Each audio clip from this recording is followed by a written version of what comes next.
I would like to speak a little bit about balance, what I refer to as balance in our life, and what the Buddha, of course, referred to as the middle way.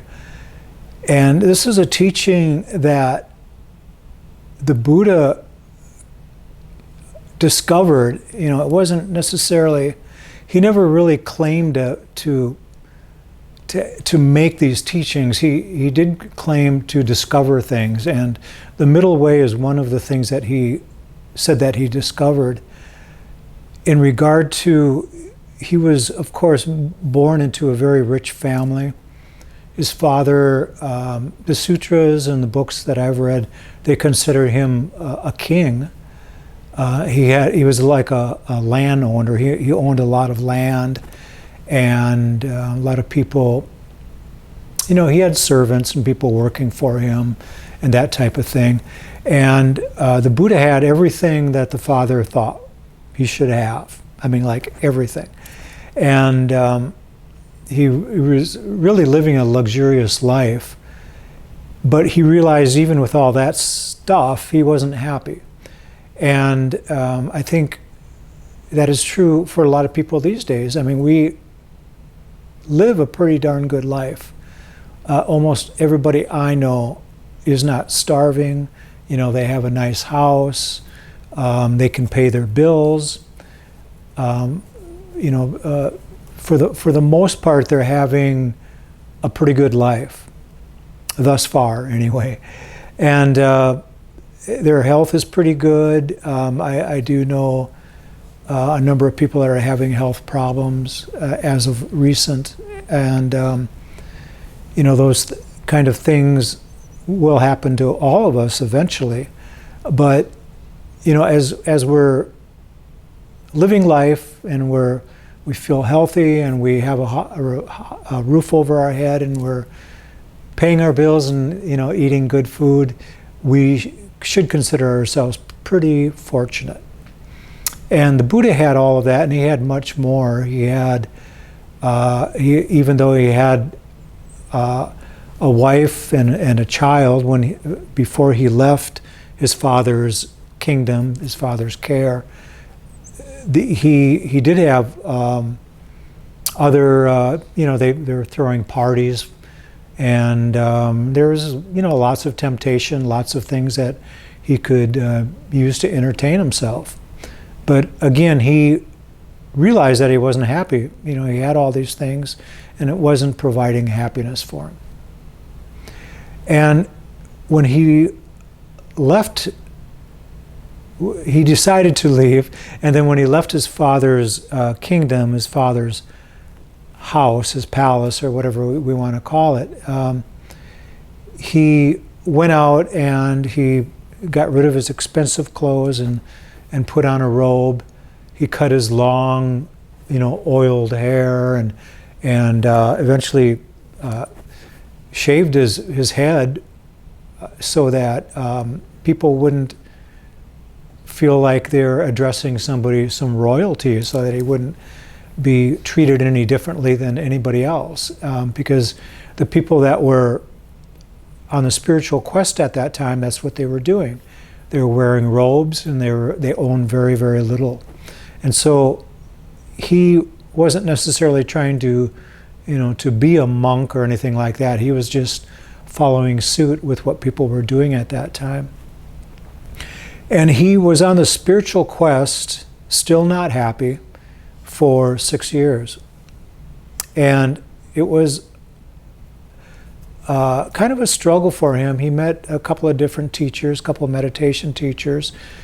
He was very, very good at meditation. He went through the jhanas, the deep concentration practices, without any difficulty. And eventually he got into ascetics, where a person feels as if, as long as we're attached to this body, we won't wake up, we won't become enlightened. And so it's kind of a punishment of the body. It's more like a look at, it's the mind that is going to wake up. The body has little to do with it, and if the body is done, that's fine. That kind of attitude. And so the Buddha, as he did everything, he did it very, he went all the way. And he went all the way with his ascetic practices. And he had some friends that he was practicing with. But he kind of went over the top with even more so than his friends did, it seems. And there were many times where they said that he was so undernourished that they would boil rice and then they would force him to drink the rice water, or they would boil garbanzo beans or some other type of beans, and they would force him to drink that water. Sometimes they would give it to him while he was sleeping. He was always very, very weak. He was so skinny that you could see his backbone when you looked at his stomach, they said. I heard one story where when he was so skinny that when he sat in the sand or sat on the ground, when he got up, it looked like there was a camel print. And a camel print looks like if you take your fingers and you make an impression on something, like in the sand or something, it's like, two lines, your knuckles hitting it. And he said that's what his impression looked like, in the sand when he sat down. He really took everything to the extremes, and he wanted to become awakened and understand how he could stop this samsaric rebirth.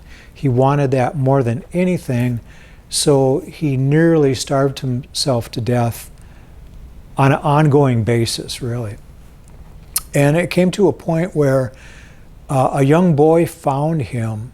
There's conflicting stories. One of the stories is that there was a young woman that was bathing in a stream, and the Buddha approached her, and he was so weak that she gave him some rice with milk, and he took that for nourishment because he was almost on his deathbed.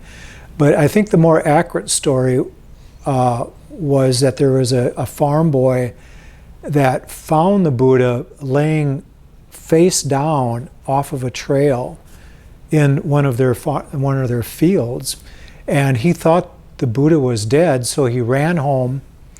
He didn't know it was the Buddha, or he didn't know who it was, but he saw this man laying face down in the soil, and he ran home and got his parents. His parents were very accustomed to helping the ascetics. They would often give them food and water, some kind of a nourishment from time to time. And so they rolled the Buddha over, and then they checked for his breath, and they said he's not dead yet, but he will soon be dead if he doesn't get some type of nourishment. So they ordered the boy to go home and get some milk. The boy ran home, got some milk, bring it back, and they forced it down his throat, basically, while he was laying there.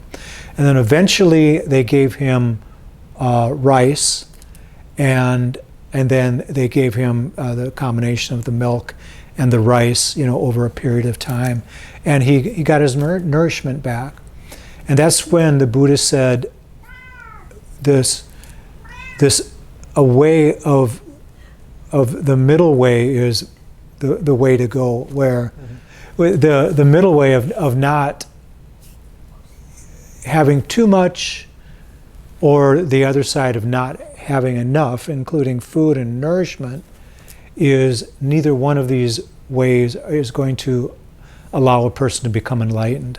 It's not what we have, and it's not what we do not have in the means of nourishment for the body or ownership of this or that. It is, finding our own way, and really we have to have strength, and that's one of the things that the Buddha pointed out, that we have to have energy in our meditation practice, and we have to have strength.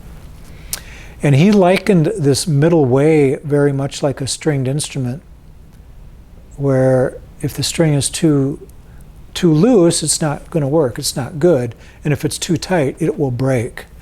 And he used that analogy a few times. An instrument very similar to the lute, or like a guitar. And so the middle way is very, very important for us in, I think, in all aspects of life. It's something that we can refer to when any time that we're discouraged or any time that we are suffering in any way, we can look at the idea of finding some balance in our life. We can ask ourselves, what is out of sync? What is not quite right here? So after the Buddha had this experience, not too long after this, I don't remember, it was just a matter of days, that he wandered off into the forest, healthy and stronger. And he made a little sitting place underneath this huge Bodhi tree. There was a patch of grass between two roots that were laying horizontal out from the tree, and there was a patch of grass. And he sat in there, and he actually, it's reported that he said to himself, he said, I'm no closer to finding enlightenment than I was 6 years ago when I started this path. So he felt like all that work he did wasn't amounting to anything. And so he was really fed up with his aspect of the journey, this spiritual quest that he was on, and he vowed to, sit in meditation until he became enlightened. And that's really quite an undertaking. I've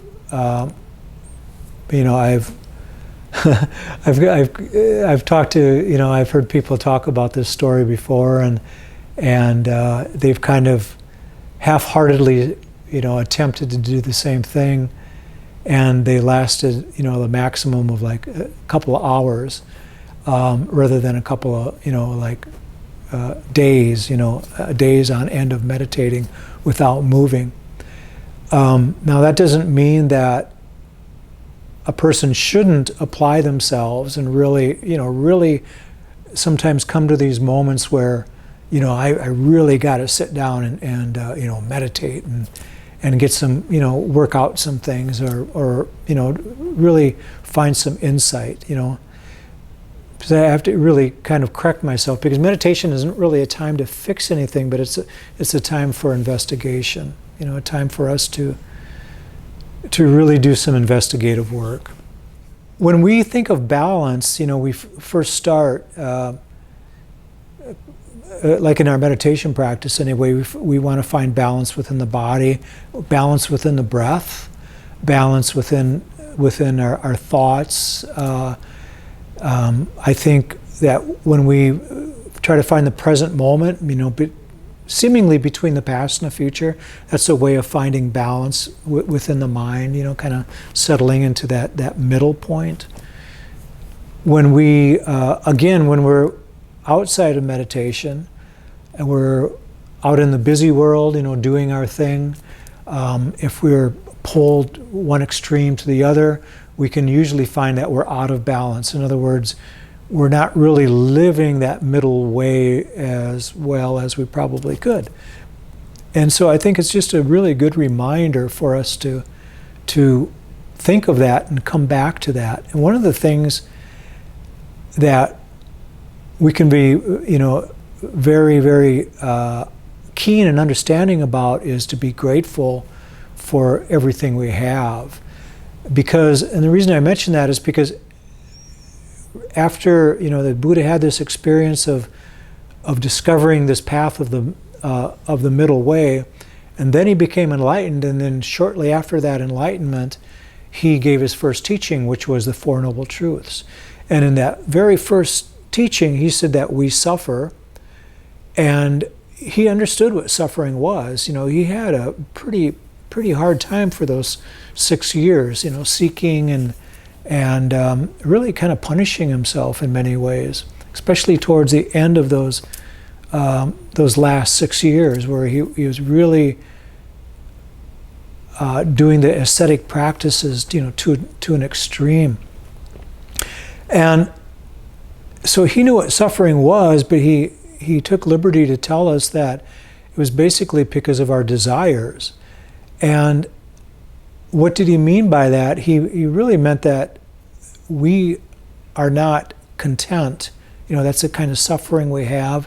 There's some stress in our lives because we feel as if there's something more that we need to feel complete, that we want something more. Not only material things, but we want things to be different, perhaps.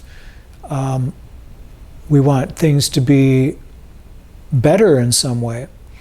And anytime we do that, we feel, you know, that's us feeling out of balance. It's us feeling that we're not, you know, living in that middle way, that there's something pulling us, you know, for more, for more, for more.